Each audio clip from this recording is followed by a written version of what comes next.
在咧新闻要来关心人口的问题，咱台湾人无想要结婚、无想要生囝的情形是愈来愈严重。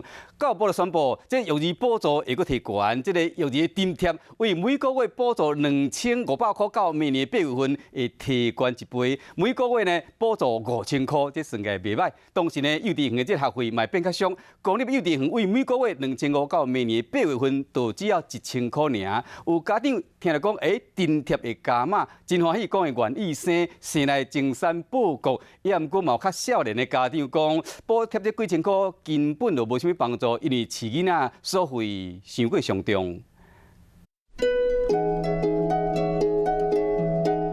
囡仔伫咧公园生得真欢喜，听到教育部要增加逐个月带囡仔津贴，家长拢起毛姜。很开心，这样子其实读公幼我们非常的便宜，第3胎就会更想生一点。没错。0岁到5岁津贴为本来逐个月补助2500，今年8月加到3500，明年8月会阁提悬到5000。希望少年一代加生加饲，毋过同妈妈讲，生一个就已经心惊惊，加津贴无鱼虾嘛好。才多2500，生一个太不划算。不想再生一个吗？目前没有，不会。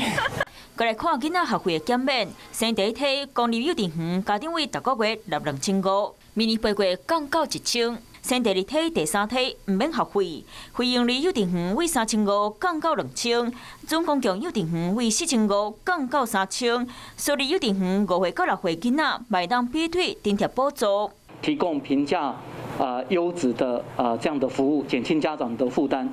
教育部全力支持台湾人爱生较济咧，不过嘛有家长建议政府的眼光爱看较远咧。小孩子的教育啊，跟师资跟可能课纲上的安排，可以比较多费心。台湾家长对饲囡仔压力真大，加几千块的津贴补助，想要爱大家加生囡仔，政府可能爱更加慷慨咧，塞愈侪资源出来。